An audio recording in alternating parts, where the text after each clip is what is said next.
नमस्कार दोस्तों।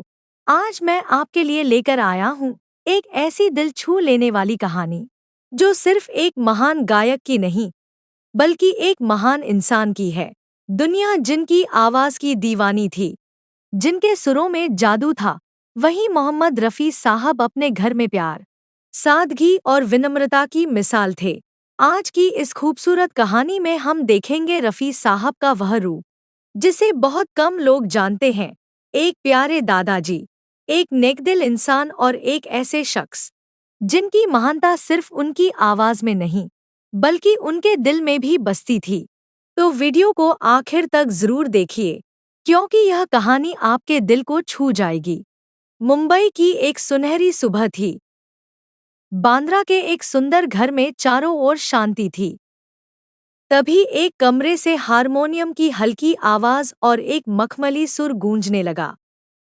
यह मोहम्मद रफ़ी साहब थे, जो अपने दिन की शुरुआत रियाज से कर रहे थे। उनके सुरों में वैसी ही मिठास थी जैसी सुबह की ताज़ा ओस में होती है। रियाज खत्म होते ही नन्हा आरिफ कमरे में दौड़ता हुआ आया।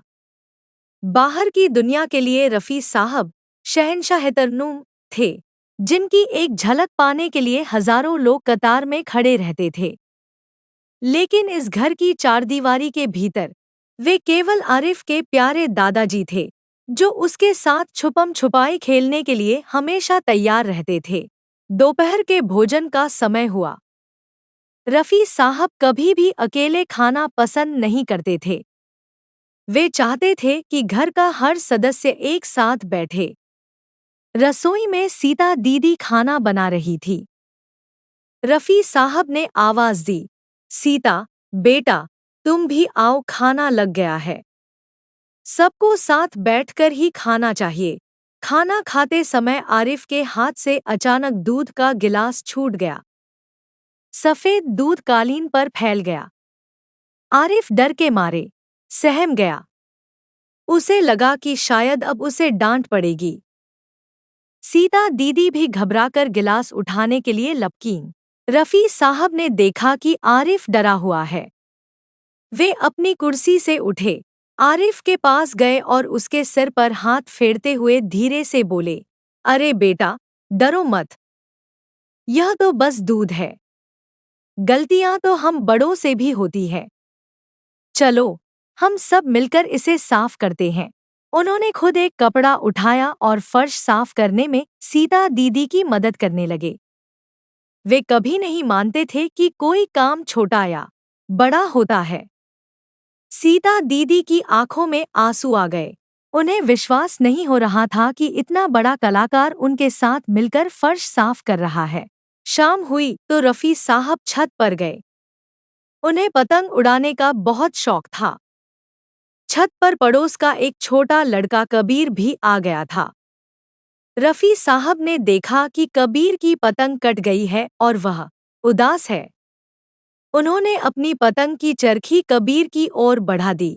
आओ कबीर, उदास क्यों होते हो? आज हम दोनों मिलकर आसमान की सबसे ऊंची पतंग उड़ाएंगे, रफ़ी साहब ने मुस्कुराते हुए कहा। कबीर की आंखों में चमक आ गई।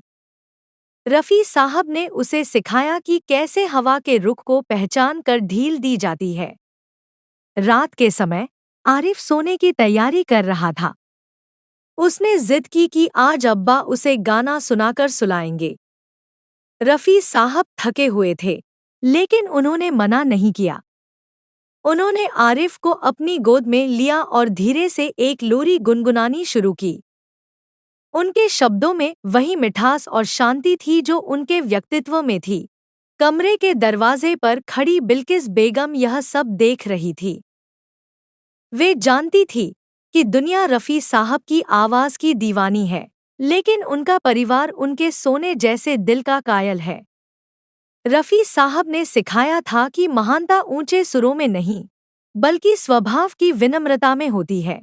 दोस्तों, मोहम्मद रफ़ी साहब सिर्फ सुरों के बादशाह नहीं थे, बल्कि इंसानियत, प्यार और विनम्रता की भी मिसाल थे।